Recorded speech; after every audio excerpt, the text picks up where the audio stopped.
I'm joined by my friend and colleague from Texas, Michael Cloud. Thanks for coming on today. Sure thing, Gary. It's good to be here. I want to talk with you about an issue you're working on, veteran care in VA hospitals and just veteran care in general. A recent report from the Government Accountability Office, the GAO, highlighted some really serious problems that we're having with backlogs for veterans getting care, suicide hotline going to voicemail, which I can't believe that. But you found another issue, another problem. I'd like for you to talk about that. Sure. Yeah, the 2019 GAO report showed that the VA had hired medical professionals whose license were revoked or expired. No, wait a minute. They hired doctors who were prohibited from practicing in other states? Exactly. Sometimes you would have medical professionals whose license would be revoked. They would move to another place and then get on with the VA. Now, we all want our veterans to get the very best care, and so we want the most qualified people providing the best care for our veterans, for sure. But it had fallen through the cracks. Our VA was not trained to keep up with the licensing procedures and what was going on and who was currently licensed to practice or who had had their license revoked.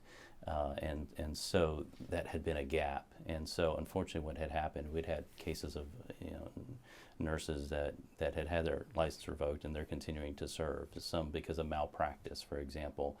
In some cases you had medical professionals who were stealing from the VA, or from the veterans, I should say, in order to pay for a habit, and so they had gotten their license revoked for that. Extremely important that we make sure that that does not happen, so that we have the most qualified people caring for our veterans, and so we're working to fix that.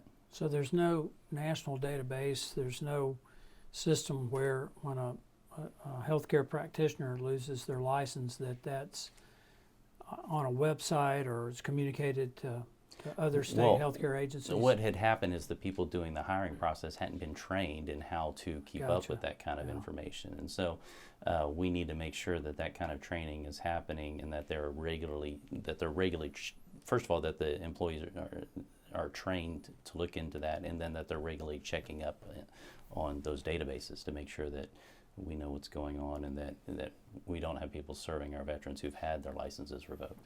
Now, is this a problem just in the VA hospitals, or is this happening in the private healthcare industry as well? Well, it's happening in the private as well, and so Optum and TriWest have been contracted with the VA to set up networks to care for our veterans, and unfortunately we found the same issue in those entities as well, where people again were serving our veterans who were not qualified to serve our veterans or had their license revoked.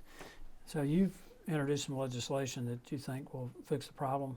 Sure. HR 217, it's the Improving Confidence in Veterans Care Act. And what it does is it helps provide and make sure that the VA is training those individuals who are the front line of hiring them, so they know the databases to check and to make sure that indeed those healthcare providers are licensed.